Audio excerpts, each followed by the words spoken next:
everyone. This is Kenneth the K-Rock Klein. That's right, your favorite host, one of your favorite hosts. Okay, I'm on the list of your favorite hosts somewhere. But anyways, folks, we're back with another episode of Krocking, Locking, and Dropping. That's right, I'm Krocking, I'm locking, and I'm dropping some new podcasts as of this moment right now. Another episode should be a really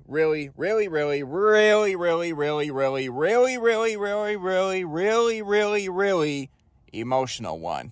You thought I was going to say good one as well. Well, to tell you all the truth, the last few days as of, the recording of this podcast, have been a little bit of a stressful time, and I felt like I needed to get some things off my chest. So for this episode, I got a little bit of a rant that I want to talk to, and it involves my fellow Houston Astros fans with regards to the situation of a certain pitcher and why I think it's a little bit ridiculous how we should be saying, hey, it's time for him to hang it up and all this and that. I'm going to give my thoughts on Justin Verlander and the situation and whether or not, it's the right decision, what should be done of him in the event that the Astros do make the playoffs. At the moment, to say the least. They're still up 4.5 games as of the recording of this podcast. But anyways, I got a little rant for all that. So just hear my thoughts out on what I think needs to happen for him in case the Astros do make the playoffs as well. And then I'm going to be recapping, giving out my 5 thoughts from the NFL's first week. Some things that I've noticed, some things that I think we should keep an eye on for, and some things that I believe, need to happen as well. Plus, I'm also going to be making out my predictions for week 2. So, hey, I figured I have a good chance. I had a pretty good week the first week.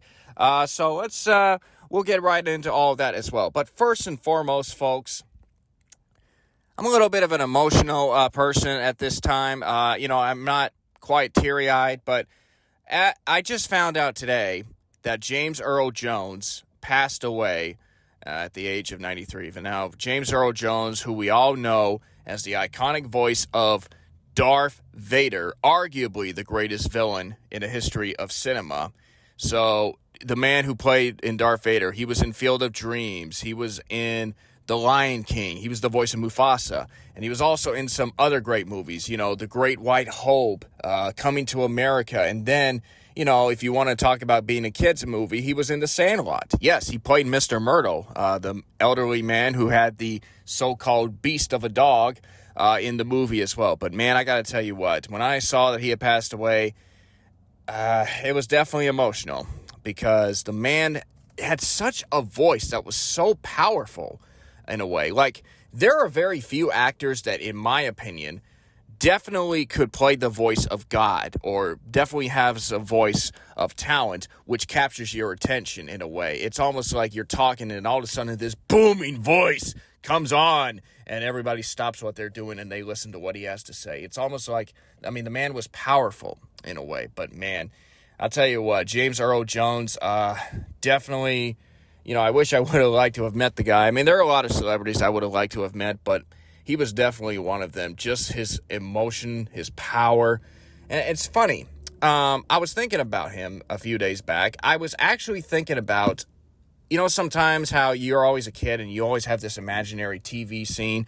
I always wish I could have done a scene with him. Like if I ever had pursued an acting career, I always wish I could have done a scene where I would just sit and talk with him and I would listen to what he has to say. Because, man, in the room, he's the most important figure. In a good way, because the guy has such a presence about him that makes you, want to listen to what he has to say. And he's so powerful. Like, he gives you the confident advice. He gives you the motivation. He doesn't do it in a rah-rah type of way. And that's not his style. But he does it in a way that is so calm, so soothing, and very powerful at the same time. And when you listen to that, man, you are touched by that. I always look back on his roles, in some Field of Dreams, and he tells Kevin Costner's character, Ray Kinsella, I think, people will come, Ray. People will come when they talk about, the famous scene on the baseball field, in the cornfields and everything. And it was so touching. And just, watching that scene and watching all his other performances. And yeah, man, it's definitely emotional. But I will say this about James Earl Jones. James, you did everything that you could to make us, to inspire us. People came to watch you. You used the Force, and you completed the circle of life. Man, rest in peace. I definitely will want to go back and watch some of your great movies.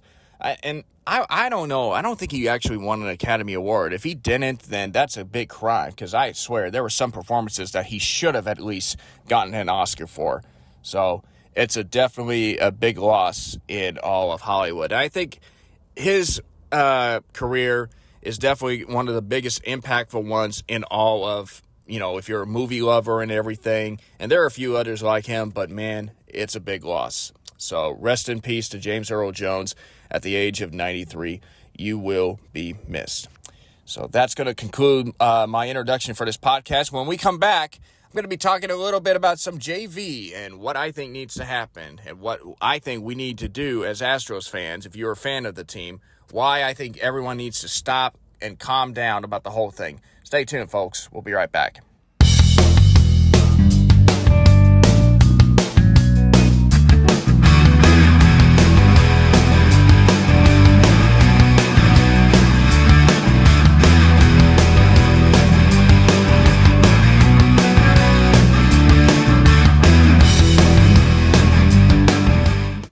Do you remember that movie For Love of the Game? It's one of my all-time favorite movies. For those of you that aren't familiar with this movie, it's about Kevin Costner, who plays Billy Chapel, an aging pitcher who is no longer in the prime of his career, is being possibly traded from the Detroit Tigers, the team that he plays for.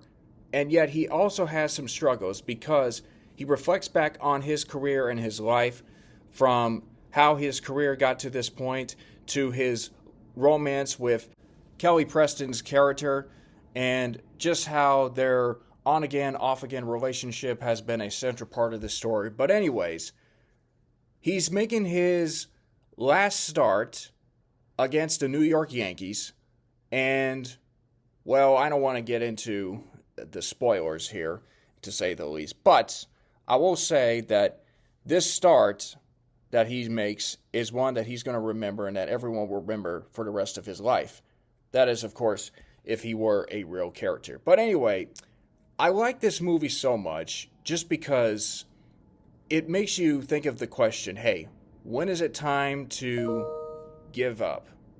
When is it time to say, hey, I've done all that I can. I've done everything that I could possibly do in my career. And at some point, now is the time for me to hang it up as well. And I think that's the question that every athlete at some point is going to have to ask at this stage.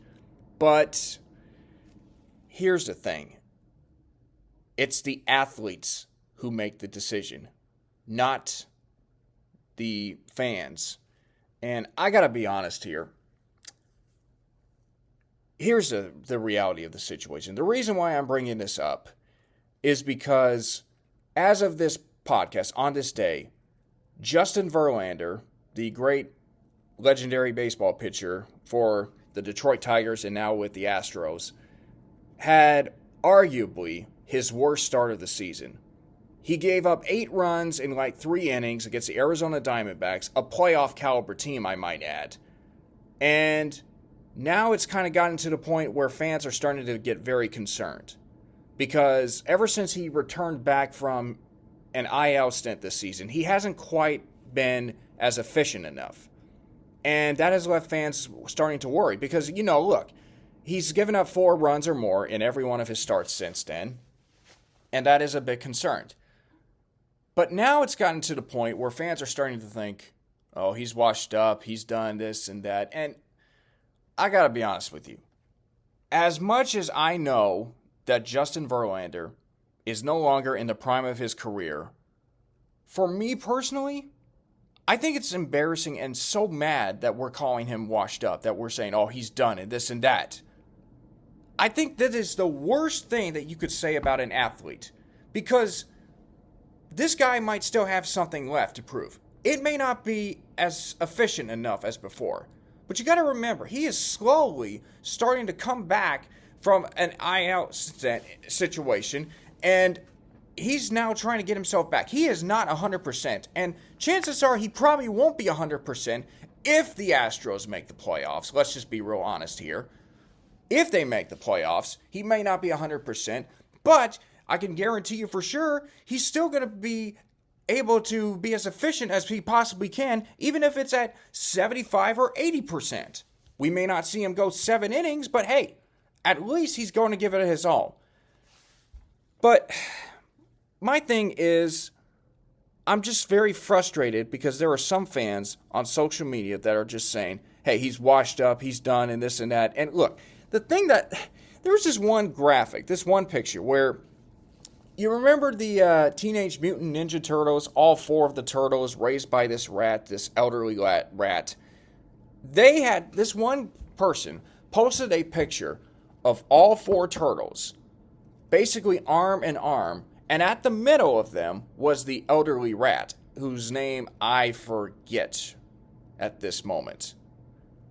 But guess who is the elderly rat in this case? It's Verlander. And this guy says, I think it's time to hang it up after this year. Really? It's time for him to hang it up after this year? You're basically saying that you want him to retire after this year. Look, I get it. We want to win another championship, and I feel confident we'll get it in the near future, even if it's not this year. But you can't just... This is what I'm so frustrated by. All these fans think they know more than they really do. And everyone's saying, oh, he's just washed up, he's done, and this and that, yada, yada, yada. You know, how many times have we heard people say Tom Brady is washed up, or he is over the cliff, he is at the cliff, and he's fallen down? And how many times has Tom Brady proven us wrong? He's won about 2 Super Bowls in his 40s, which is a remarkable achievement. 2 Super Bowls at the age of 40 or over. That's incredible. How many times did we hear people say that Tiger Woods was washed up, that he would never be able to win another major? Well, guess what? 2019, he makes a birdie putt. He wins the Masters. He's the champion. For the 5th time in his career, he owns 5 green jackets and the Masters. Now, I'm not saying that Justin Verlander is on the same par as Tom Brady and Tiger Woods, because let's be real, Verlander is one of the greatest pitchers of all time. Hall of Famer, multiple championships, yes, multiple championships, no matter how you look at it. Multiple Cy Young Awards, 3 no-hitters. You know, I can go on and on with the list of outstanding achievements in his career. 3,000 Ks. I think he's gotten over 300 wins at this point, but we'll have to, maybe he needs a little work there, but we'll have to wait and see. But he's a Hall of Fame pitcher. Let's be real. But this is where I have a problem. Because eventually, at some point, the athlete knows that it's time to hang it up.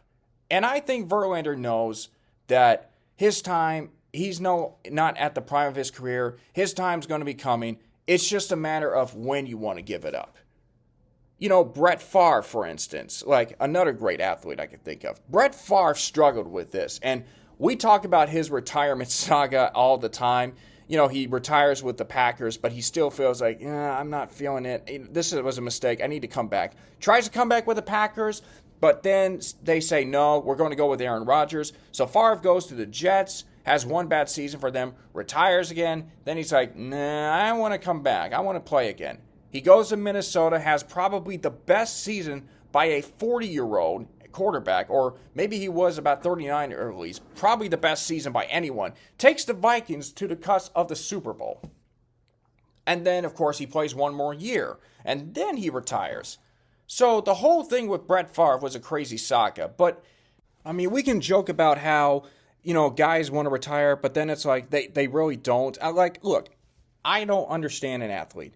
I know that if I was an athlete, I would struggle with wanting to give it up because I feel like I could still contribute. I could still do it, you know, because I'm an athlete. I can toughen this out and everything, but it's really hard to give up something that you have a passion for. Now, look, at this point, my personal opinion, I think that Justin Verlander, should the Astros make the playoffs, I would say he should be moved to the bullpen. And I know that's kind of crazy talk because Verlander is not a guy that likes to come out of the bullpen as much. But look, if you want to have a chance to make the postseason, you got some great starters. You got Framber Valdez having a great season. Hunter Brown, great season. Spencer Arrieta, yeah, he got rocked his last start, but he's been pitching well. Kikuchi, definitely been a big trade asset for the Stros, even at first when nobody thought that, it was the right idea to pick him. But ultimately, I just think the right move should be to move Verlander to the bullpen.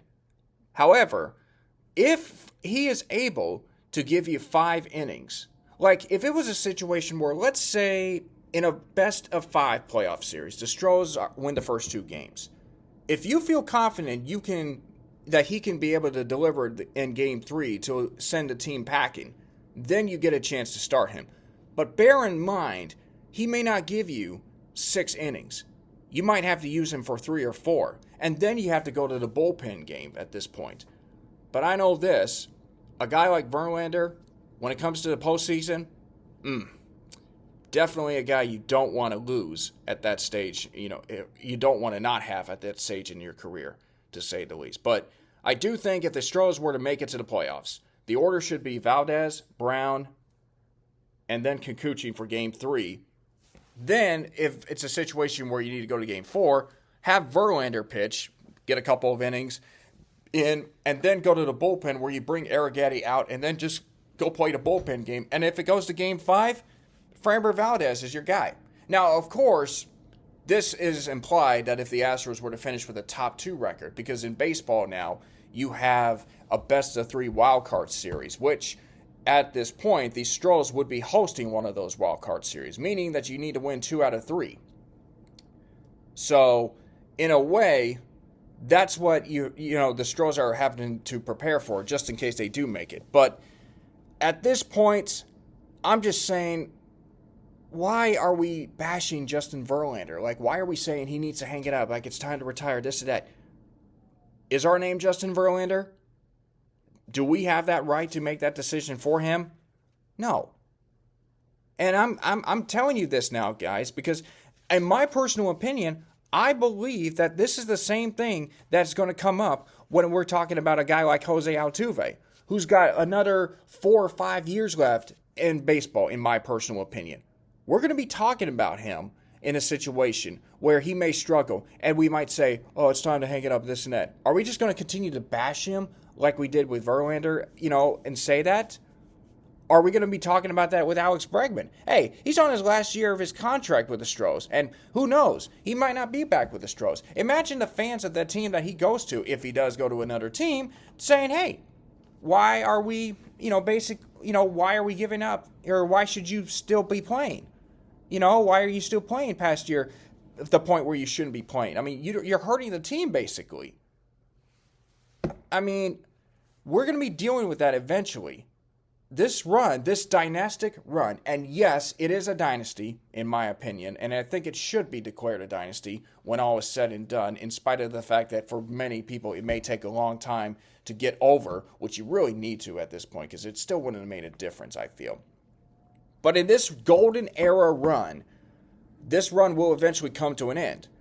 Mark T. Robinson and I still had our podcast, Two Pals on a Pod. And one thing we talked about was the supposed end of the Golden State Warriors dynasty.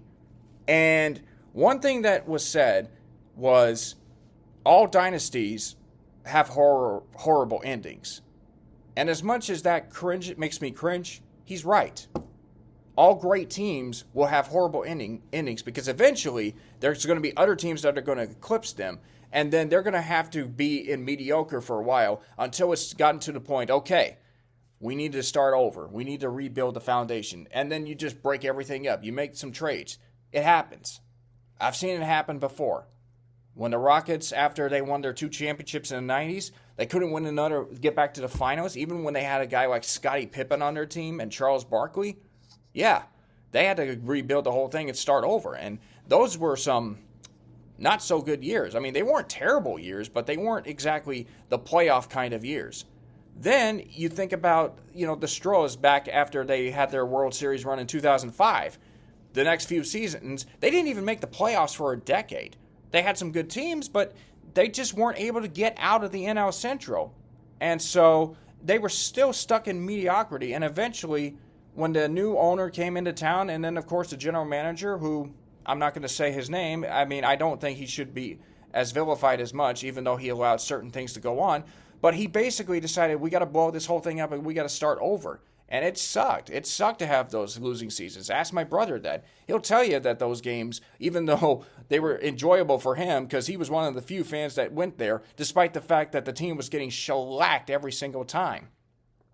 But it's really frustrating when you think about the end. Like, you think about the time when your career is coming to an end. But it's really frustrating when you have some people say, hey, you're washed up, you're done. Did anybody consider the fact that Jack Nicklaus, at the age of 46, won the Masters when people said he was washed up and done, and he had this incredible final round? Did anybody consider the fact that George Foreman, at the age of 45, won the heavyweight championship of the world, still to this day the oldest athlete, oldest man to win a heavyweight championship at that age, in my viewpoint? And did anybody consider the fact that Nolan Ryan, who started his career in like 1966, he played 27 years in Major League Baseball and retired at the age of 44? Did anybody consider that? By the way, Justin Verlander loves Nolan Ryan, one of his favorite baseball pitchers of all time. Maybe he's going through the same thing. I wonder how baseball fans felt about Nolan Ryan pitching past his 40s. Ask a Texas Rangers fan. I mean, that's probably the only thing I would ask them as such. Other than that, I would tell them to shut up about certain other things. But hey, look, my point is, we cannot act a fool and saying that you're washed up and done. Because I think Justin Verlander will have himself a Billy Chappell moment. I think Justin Verlander will go out on top in some way. Peyton Manning went out on top with, a Super Bowl in his last season. Kobe Bryant went out on top with a 60-point game in his last game ever. Michael Jordan, last game with the Bulls, he hits a game-winning shot. Then, there's definitely athletes that go out on top in different ways. But, man, it would be so great if we can get Verlander a third World Series ring. And it would be so great if he has that moment where he is the one that steps on the mound and records the last out to secure it. He may not do it, but you know what? You can always dream. You can always envision. Because let's be real, Justin Verlander is a Hall of Famer. Justin Verlander is a guy that we love. And without Justin Verlander, this golden era for the Astros does not happen. So as far as I'm concerned, if you're already saying that he's washed up and done, you really need to revoke your license as a fan, because it's not doing you any good to this point. But at the end of the day, it is what it is. I know that Verlander had a tough game, and I was texting my dad about this, or actually I let my dad and brother know my frustrations. He said, look, he clearly struggled tonight, but he only had 2 mistake pitches. Not his best night, but we still won the series, and that is what it is. So listen, at this point, Verlander is not a guy that's going to go dominate like he did before. But if you can have him limit the amount of opportunities for the teams, you're going to find ways to win games with the offense, even if you have to overcome such deficits. Ultimately, I think we need to give Verlander at least one more year, unless he decides, it's his choice. He makes the decision. I hope he's still on the postseason team if we make the postseason. Now, right now, we're currently 4.5 on Seattle. And again, Seattle is not a team that you can overlook. It's not over. The division is not over. It's going to be a tight race, and I knew it's always going to be a tight race, even when we had a 6.5 game lead. But truly, I think it's safe to say that a guy like Verlander should still be on the team, even if he may not be the same pitcher. You may need to put him in the bullpen. Okay, put him in the bullpen. Ultimately, the guy is deserving of a shot to help the team back into the playoffs. And if this Astros run continues even after he retires with the young pitchers that they have right now, hey, Justin Verlander is a big reason why the Stros might arguably have the next best pitching staff in all of baseball at this point. But we'll wait and see what happens there. And folks, when we come back, I'm going to recap my thoughts on all the NFL games from week 1, and I'm going to be making my predictions for week 2. Stay tuned. We'll be right back.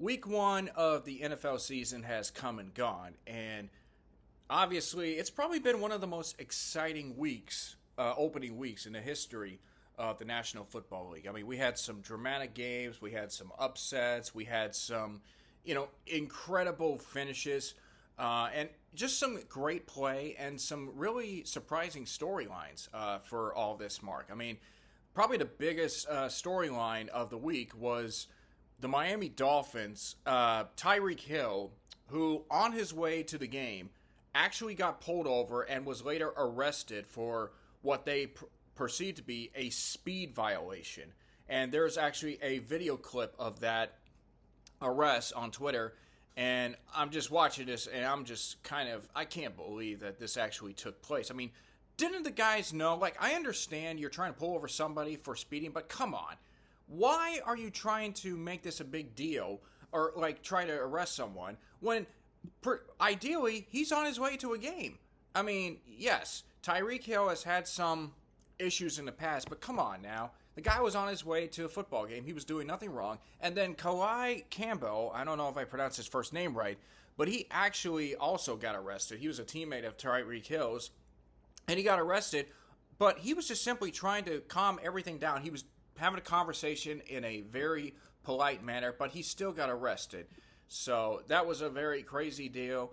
Needless to say, they both made it to the game. Miami did win the game, and Tyreek Hill scored a touchdown. He actually did a celebration where he actually got arrested and let it be known about that whole thing. But yeah, there's definitely going to be a lot of controversy or stuff that comes out of this, and right now, from what I'm seeing, it's not looking good for the Miami police. Let's just put it that way. I mean, would you arrest someone for speeding if, let's say, their wife was in labor? Like, I'd say if I were a cop, I would give them a police escort. I say, look, I'll take you to, the hospital. Let's get you to the hospital, get your wife, in labor. Then we'll deal with all that later on. Or I'll let you go with a warning. But, nah, the cops in this case did not do a good job. So, one cop that I know of actually got an administrative leave as reported, but they're still looking into that whole situation. So anyway, that was the big storyline as far as that the week 1 for Miami's perspective. But what I wanted to do was give out my top 5 thoughts. Try saying that as a tongue twister. But my top 5 things that I've noticed on week 1, or things that could be potentially of significance down the road for this later season, even though it's only the first week and a lot can change since then. So my top 5 thoughts from week 1.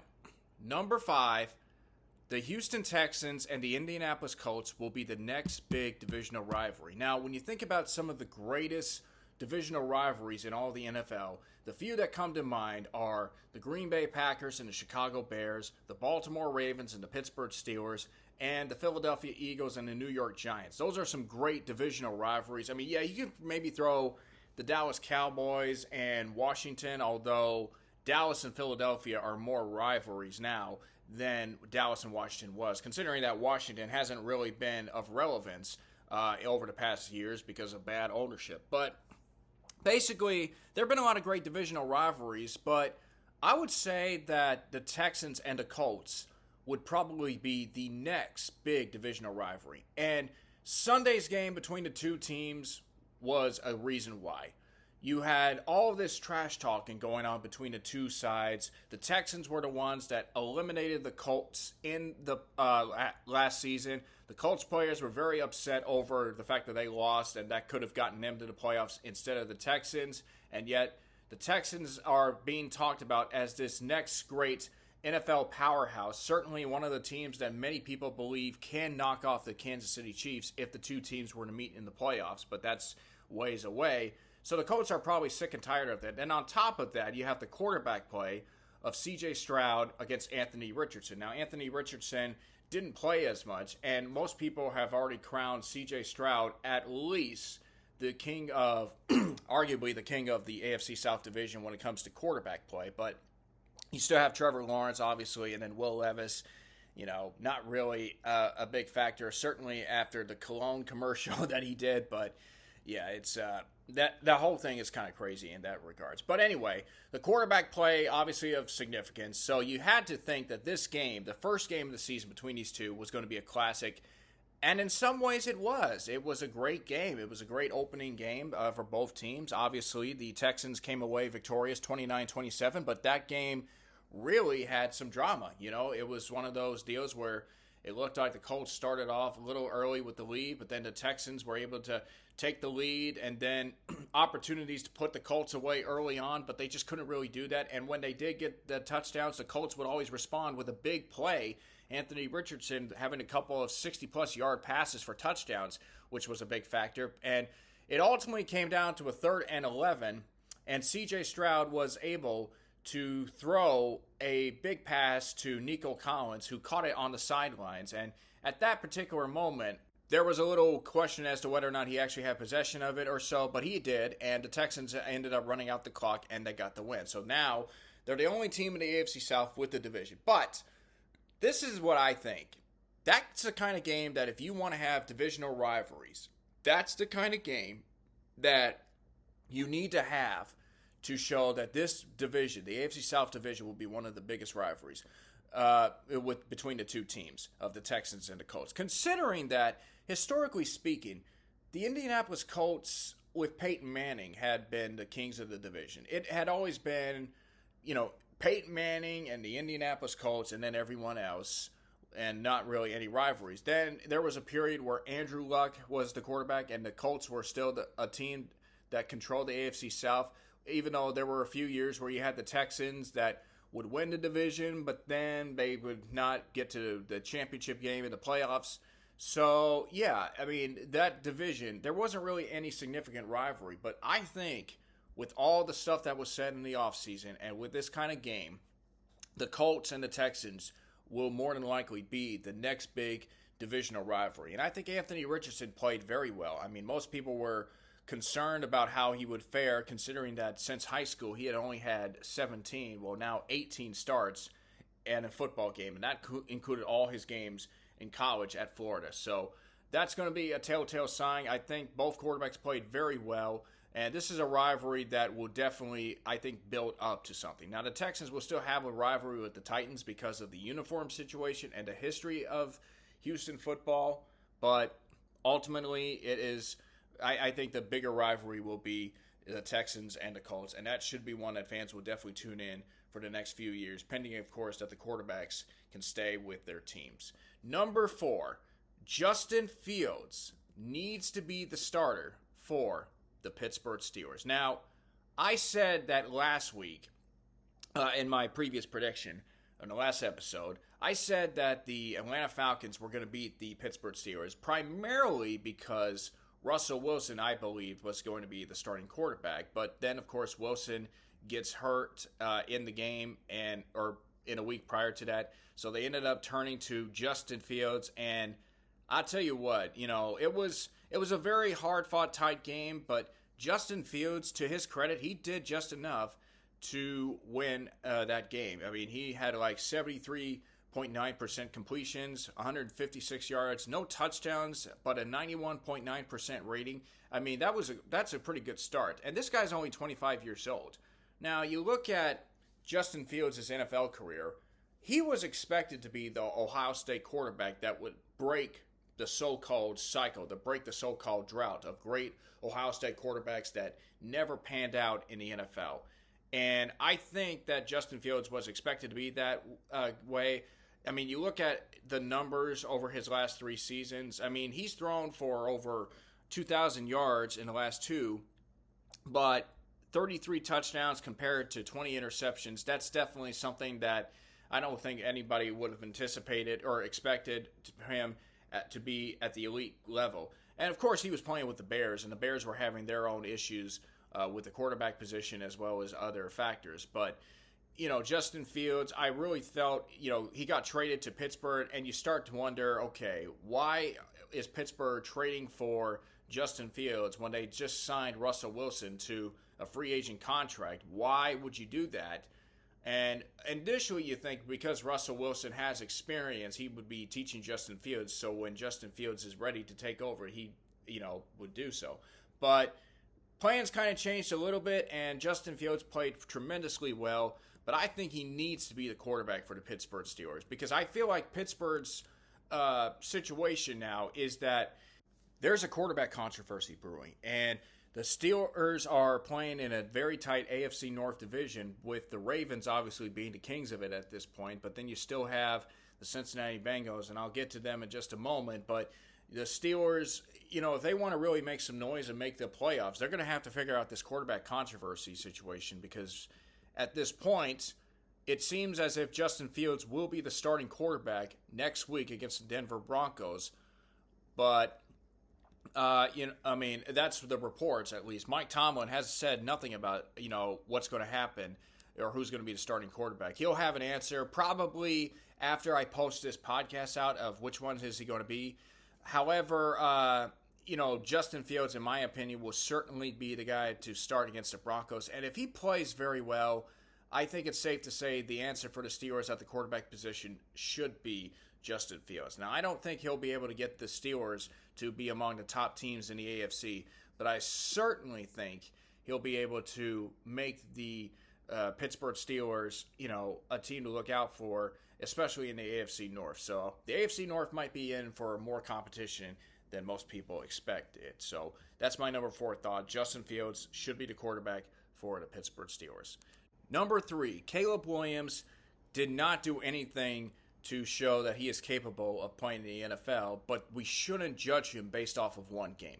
Now, most people thought, including myself, figured that Caleb Williams was going to be a big factor for the Chicago Bears, and we all were expecting him to have this, we didn't expect him to start off very well in the NFL, but we certainly thought that he would have a very good game against the Tennessee Titans, a team that, they have, a very good pressure defensively, but also, a quarterback that has a good chance to make the next step and the next leap.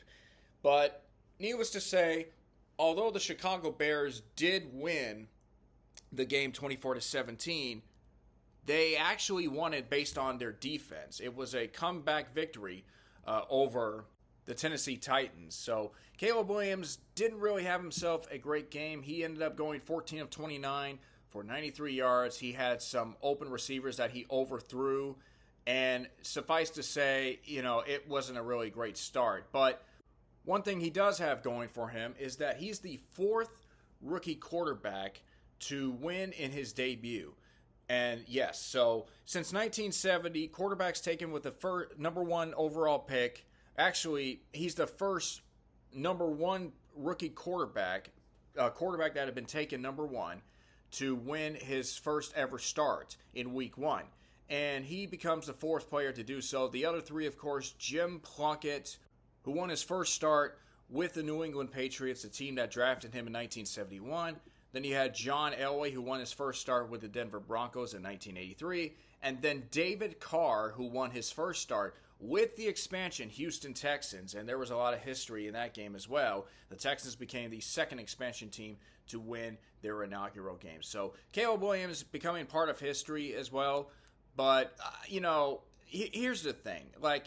Williams is definitely going to be under the microscope, and there's a lot of pressure on quarterbacks. You don't expect a quarterback taken number 1 overall to win in his start. I mean, that's why there are 4 quarterbacks that have won that. But other than that, 4, 14, and 1. So you have to think that Caleb Williams is going to be, have to have some struggles. He's going to have to overcome those.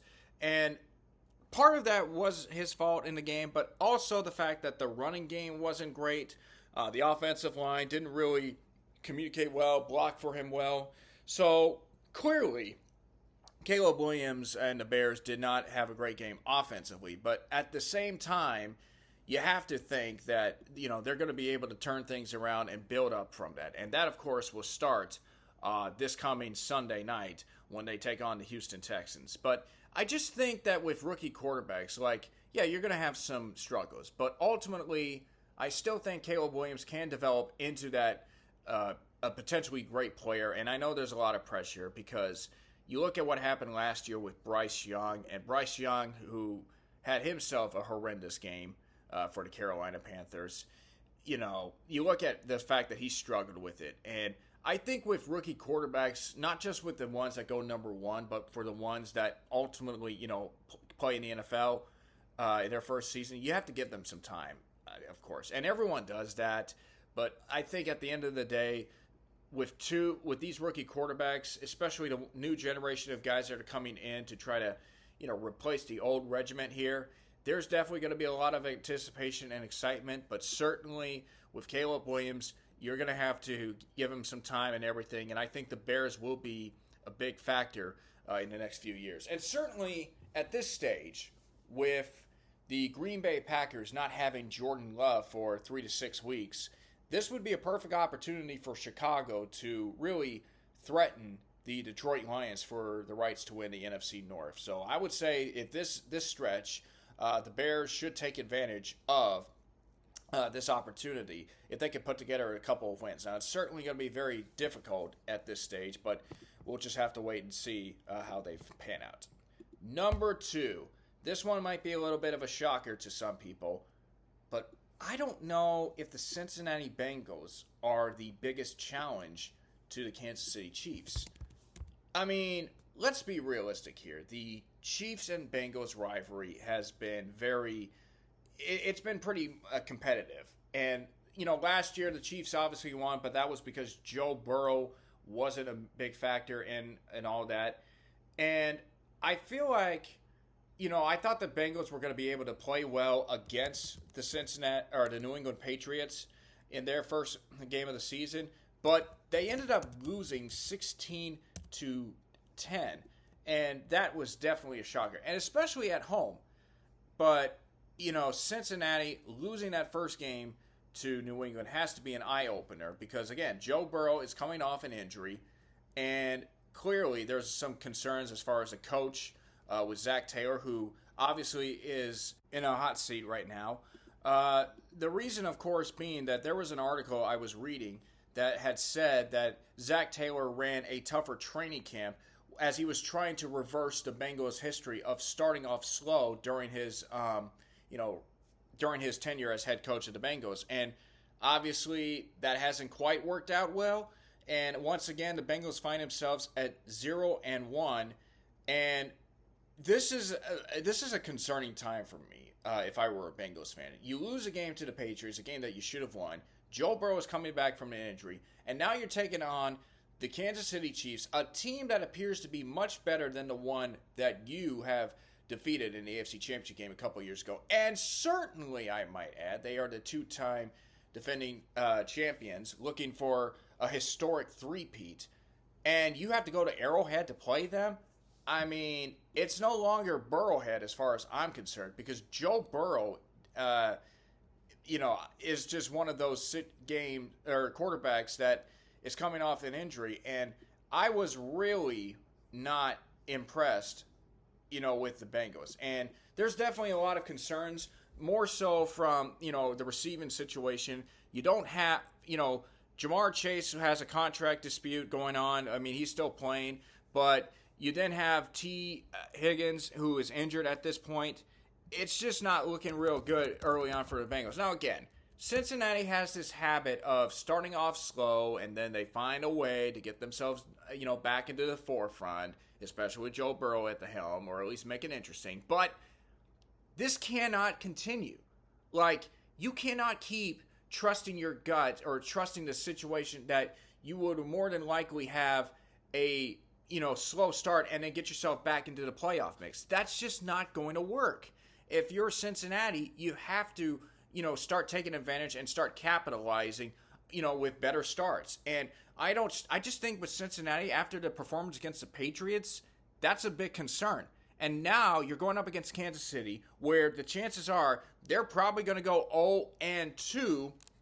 So what does that leave them? What does that leave, their franchise at this point? This was a team that had a chance to win a Super Bowl a couple of years ago, and they couldn't do it. And now, if you start 0-2, looking at your schedule from that point on, you got Washington, okay, that should be a win. And you got Carolina, that should be another win. But that puts you at 2-2. But then you have the Ravens, you have the Giants. You might be going 3-3. You got the Browns. That may be a toss-up game depending on the Cleveland situation. Then you got Philadelphia. You got the Raiders. You got the Ravens again. Chargers. I mean, I'm looking at Cincinnati's schedule, and I would be shocked if Cincinnati were to win 10 games based on that schedule. I know it sounds crazy. In fact, I'll up the ante. I think I would be shocked if Cincinnati were to win 11 games, because I just feel like Cincinnati has not been able to execute, everything ever since their opportunity to get to the Super Bowl or win the Super Bowl. And this is why I feel like Zach Taylor is under, the hot seat at this point. And it just seems like every year, last couple of years, he's been in a hot seat, and somehow the Bengals managed to survive. And last season, not really his fault. The quarterback situation was bad after Burrow got hurt, but the backup quarterback did well to keep the Bengals afloat and just missed out on the playoffs. But, I mean, if I were Cincinnati, you have to win this game against Kansas City. And if you don't, then you're going to be in for a very tough stretch. Even though there have been teams that have made the playoffs after starting 0-2 and 0-3, it's just the situation you got yourself in.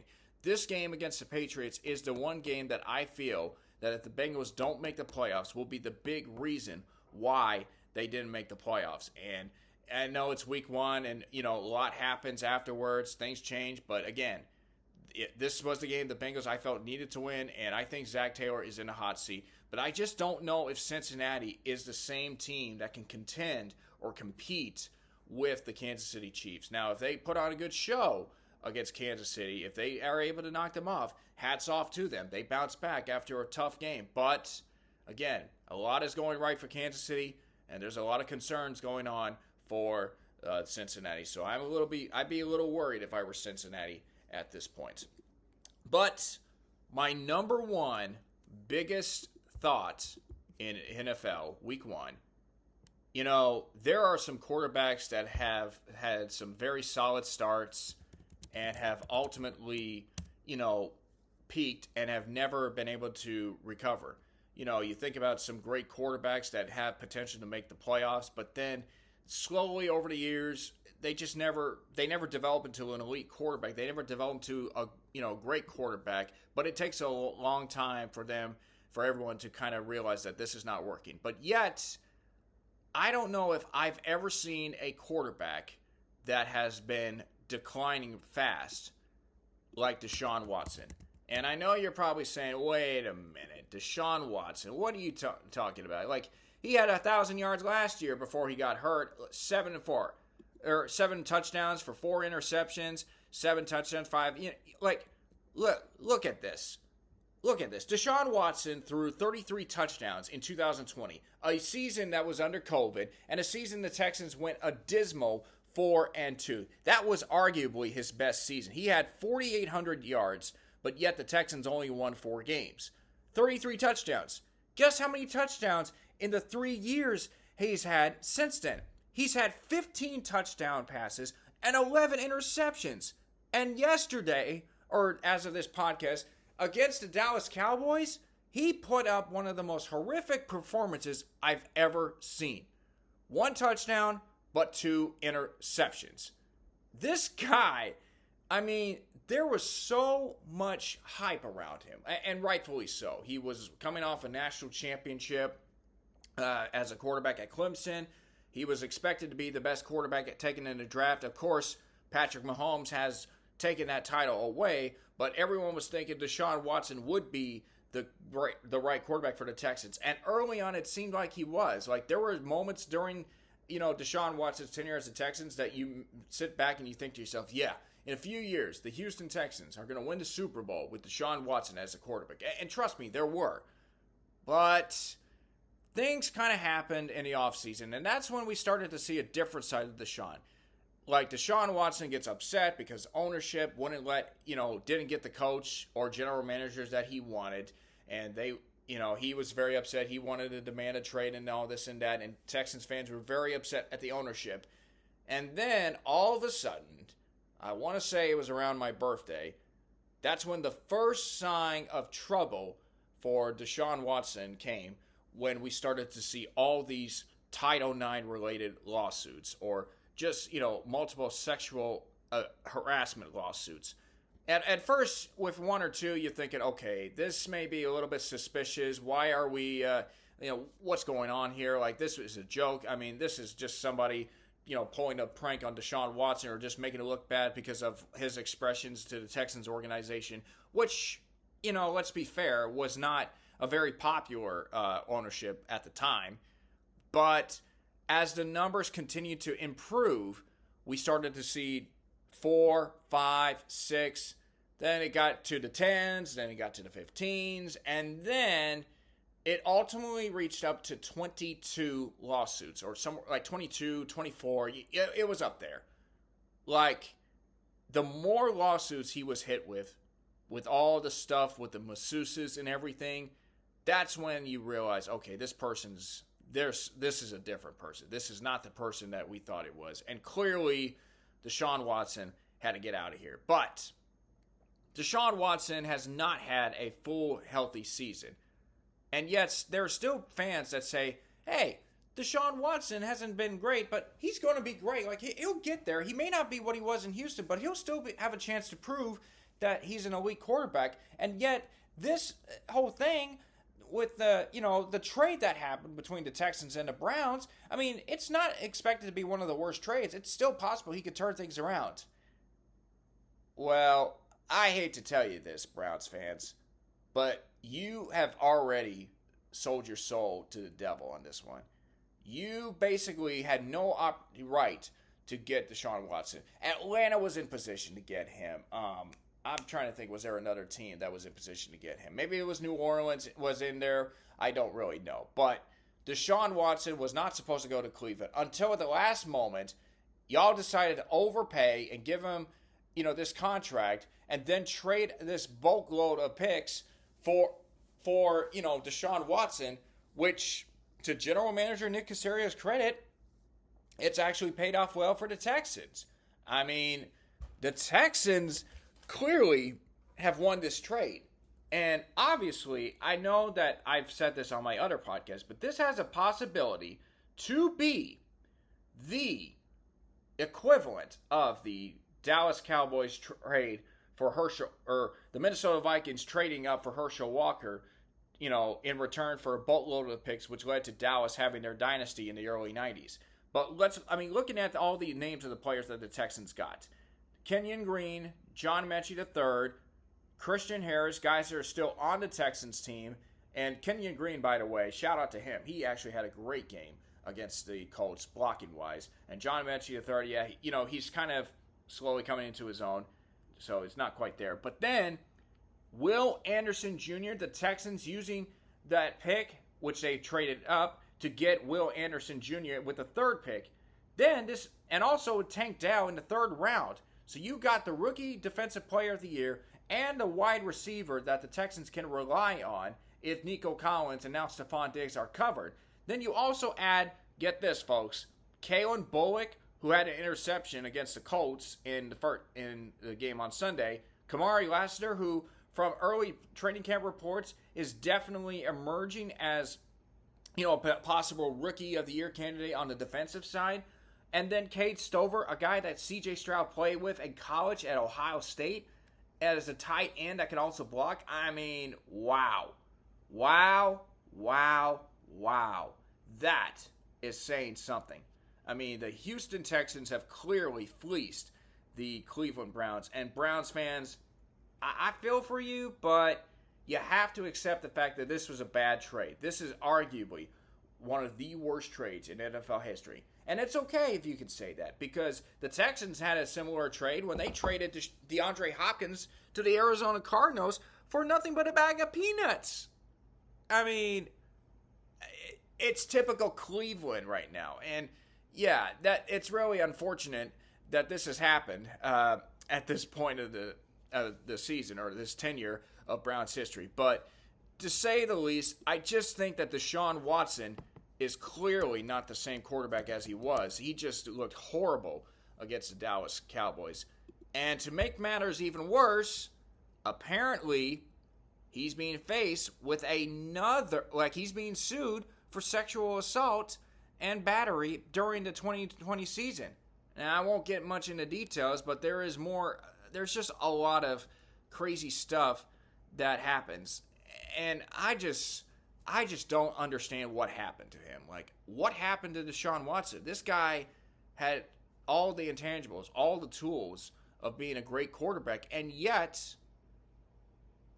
all this stuff is coming out, and his career has just been ruined. And I just don't see how he can turn things around. He might be able to slowly recover, but at this point, if I'm the Cleveland Browns, I'm just going to go ahead and say it. Deshaun Watson was a terrible trade.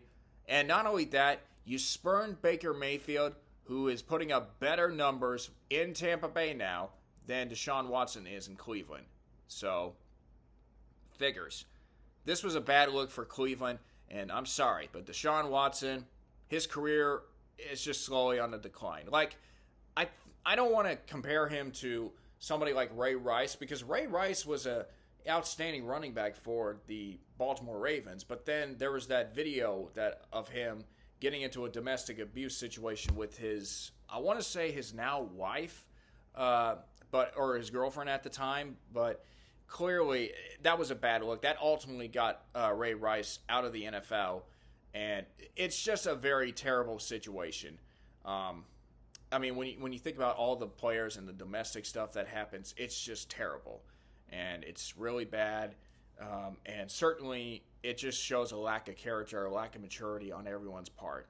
So, in hindsight, this is not a good look for the Cleveland Browns, and if the Texans were to win the Super Bowl this year or maybe in the next year or so, this is definitely going to be the trade that everyone's going to talk about and probably compare it with the Herschel Walker trade back in the 1989 season. Between the Cowboys and the Vikings, man. Yeah, so clearly, those are my top 5 thoughts. I mean, the Texans and the Colts will be the next big rivalry in the divisions. Justin Fields needs to be the Steelers' starting quarterback. Caleb Williams will be a good quarterback. He just needs some time to adjust and everything. Cincinnati might not be the biggest challengers for the Kansas City Chiefs, and Deshaun Watson might be the biggest rapid declining player in NFL history. So those are my 5 thoughts at the moment. And now I'm going to step aside. When I come back, we're going to give out my predictions for Week 2 of this NFL season. Stay tuned. We'll be right back.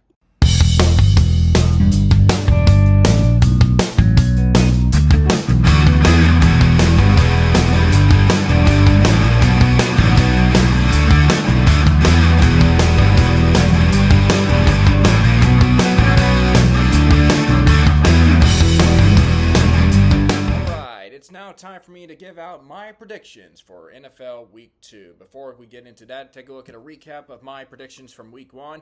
And I had a pretty good week. I actually picked 14 out of 16 teams to win their games. The only 2 that failed to get me the W's were the Cincinnati Bengals and the Atlanta Falcons. So, kind of a little embarrassed by those 2 performances. I know I talked about them in the previous segment. So, yeah, definitely a little bit disappointing to say the least. But moving on now to week number 2, and I know it's still kind of early as of this podcast, but hopefully I can have somewhat similar success. I mean, at this point, it's going to be really tricky to see how everything goes, considering that we're going to see some teams go 0-2, 1-1, and 2-0, depending on how you look at it. But anyways, folks, let's get right into it. Week 2 predictions. Starting off with the Miami Dolphins against the Buffalo Bills. Miami is hosting that game. And even though I felt like Buffalo was a very good team, took care of business against Arizona, which was a close game affair, I think Miami's going to surprise the Bills. I think they're going to find a way to get that offense in check. Tyreek Hill, as long as he doesn't get arrested this time, well, maybe he should get arrested, so that way he can have himself a very strong game and do that celebration again and again. Of course, I don't want that to happen for him, obviously, because that would be a bit of a distraction, as the whole thing is right now. But I'm thinking Tyreek's going to go off, and I think he's going to get a couple of touchdowns, while Tua's going to have himself another strong game. Josh Allen should be a great quarterback, have a great day, but I think at the end of the game, the day the Buffalo Bills are going to fall to the Miami Dolphins. Next up, we got the San Francisco 49ers at the Minnesota Vikings, and 49ers fresh off a victory over the New York Jets. Definitely going to look to keep the momentum going. They're taking on Sam Darnold, and the Vikings had a very good win last week against New York Giants, but I hate to say this, I think it's not going to be the same thing against the 49ers, so I'm picking San Francisco to win this one. Seattle against New England. Now, this is another bit of a game where I feel like both teams are, I don't want to say they're mid at this point, but New England, fresh off an upset win over Cincinnati, taking on Seattle, who defeated Denver in their first game. It's going to be a bit of a toss-up game, but even though the game's in New England, I feel like Seattle will have some momentum carrying forward from their win, and I think they'll be able to go 2-0. Then you got Washington against the New York Giants. Divisional game. Jaden Daniels looked pretty solid or decent in his first game against Tampa Bay, even though the Buccaneers won. The Giants, they still got a quarterback problem with Daniel Jones, and I think at this point, he's kind of on the hot seat, and I would not be surprised if at the end of the year, unless he turns things around, then he will be able to be a great quarterback for the Giants, but for the time being, I just don't see it. I think this is his last year for the Giants, and they should know it as well. With that being said, I'm picking Washington to beat the Giants. Then we have the Los Angeles Chargers against the Carolina Panthers. And, the Panthers got shellacked in their first game against New Orleans, while the Chargers had a great running game to beat the Raiders in a way.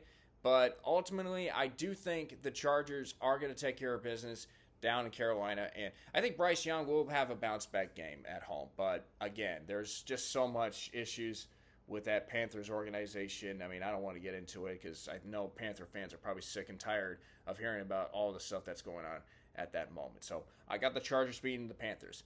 Dallas taking on New Orleans. That game is in Arlington, and New Orleans had a big win in the last game, but I'm just not sure if they'll be able to translate that against the Cowboys. Dak Prescott, who recently signed his contract, looked pretty well, played very well against the Cleveland Browns. I mean, you're talking about two dominant wins against two teams that are kind of mid to bad in a way, but I think Dallas had a little bit more of an impressive showing against the Cleveland Browns last week, and I think Dallas is going to carry that momentum into week 2 when they beat the Saints. So sorry about that. And I think Mark T. Robinson's not going to like that if he were to hear this podcast. I'm sorry, Mark. It's strictly business here, okay? Because selfishly, I would want to say New Orleans over to Dallas, but I got to go with the business side. Dallas beats New Orleans, and I hope New Orleans proves me wrong. Indianapolis at Green Bay. The Packers are definitely going to be in a tough situation without Jordan Love for a couple of weeks. Anthony Richardson had himself a very solid game against the Texans in Week 1. Almost came away with a comeback win, and even though he only went 9 for 19 passing-wise, I think Richardson will be able to clear up his, get more passing opportunities and be able to lead the Colts downfield. I think Indianapolis will still be a strong team to watch out for in the AFC South, so I'm picking them to beat Green Bay in Lambeau Field. Jacksonville against Cleveland, and of course the Browns are having a lot of quarterback struggles with Deshaun Watson based on a recent allegation, which I talked about in the last segment. Won't get into it too much, but I think Jacksonville, they had a 17-0 lead, and then they just blew it all away. And, I think that they're going to bounce back. I think the Jaguars are going to be able to take care of business against Cleveland. And if the Browns don't figure things out, then, yeah, there's going to be some serious trouble up in Cleveland. So I picked Jacksonville to beat the Cleveland Browns. New York Jets against the Tennessee Titans. I really think I thought the Jets played okay against the San Francisco 49ers. I know that, it wasn't a great dominant performance. I mean, they only lost 32-19. I thought they looked good at times, And I think that's going to carry them into this week against the Titans. If Aaron Rodgers is able to get himself, another strong, decent performance, then I think he'll be able to lead the Jets over the Titans. So I'm picking New York to beat Tennessee. Detroit and Tampa Bay. This is a rematch of last year's NFC Divisional Playoff with the Lions beating the Buccaneers. And I really think that Detroit will be able to carry that momentum against Tampa Bay, even though I don't think it's going to be an easy game. Baker Mayfield was very good against Washington last week. We'll see if he can carry that over into Detroit. But I think for now, I got the Lions beating the Buccaneers. Baltimore and the Raiders. The Ravens taking on the Raiders, and I think Baltimore will bounce back after losing by a toe breaker. Toe breaker. It was a bad defeat. The game gets called football.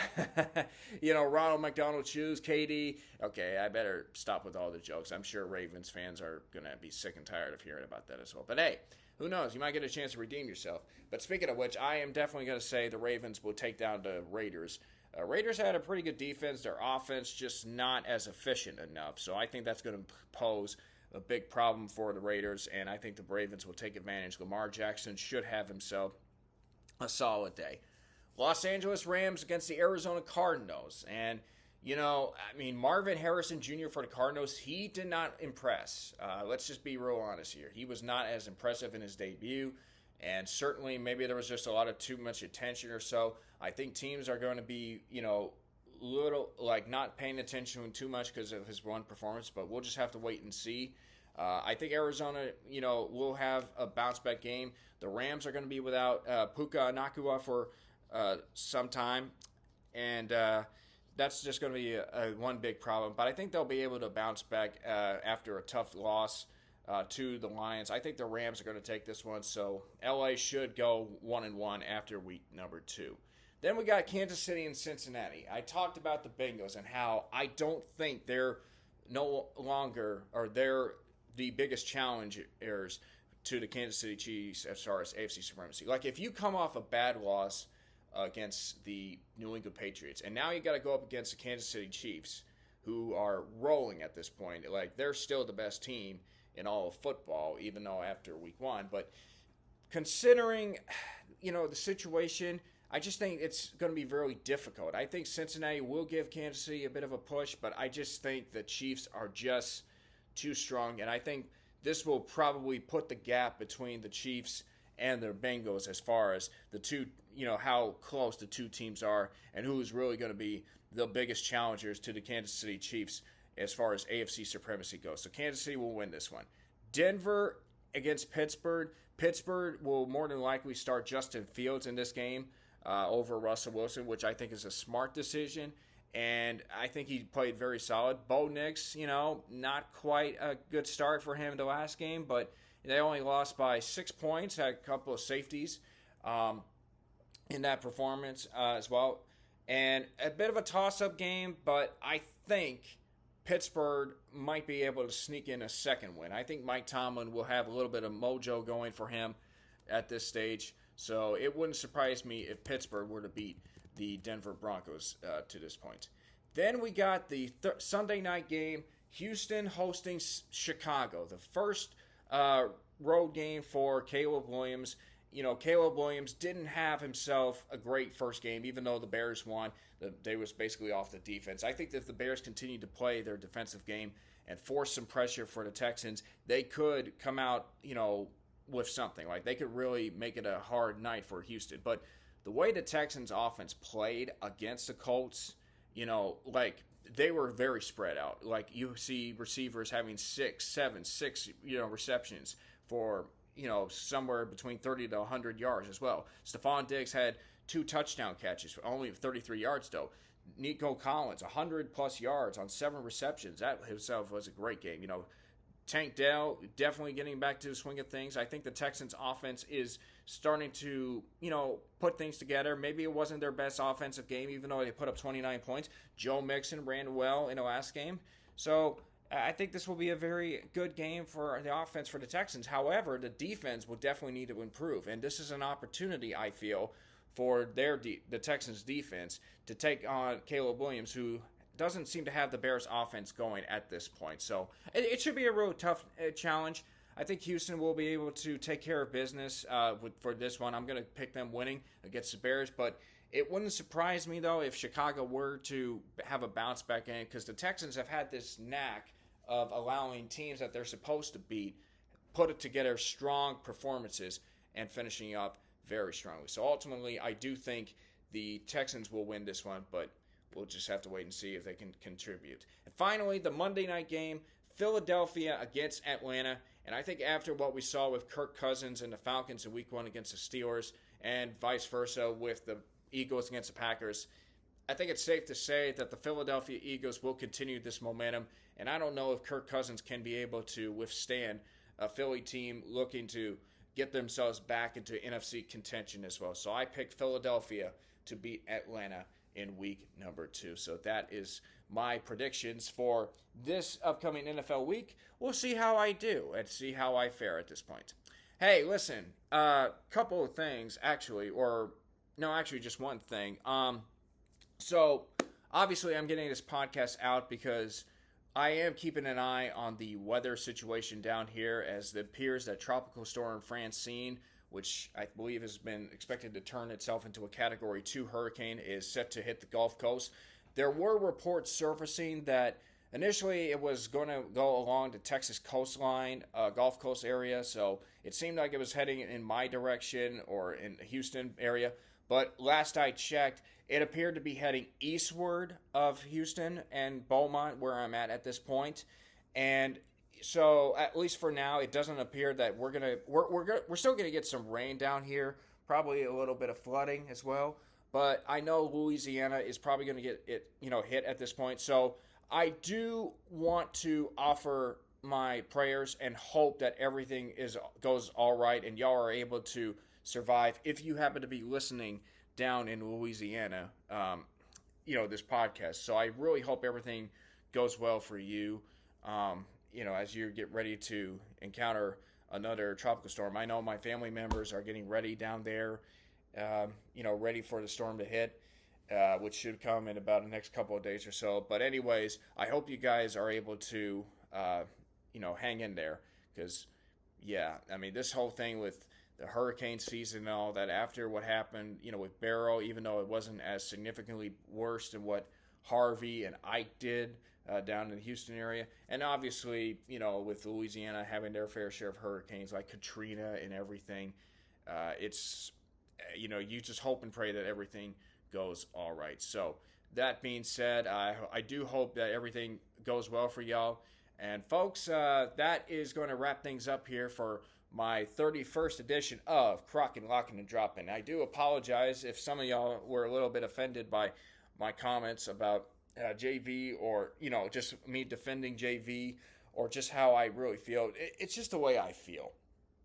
I still feel confident that we can win another championship, either this year or in the next few years. But that, of course, might require, not having JV around, since we know he's kind of nearing the end of his career. But I just don't want to say that he's washed up and all that, because it just kind of makes me so mad, But anyways, I'm still Houston strong. I'm Houston proud all the way as a native Houstonian, even though I currently live in Beaumont at this point. I do want to come back to Houston eventually.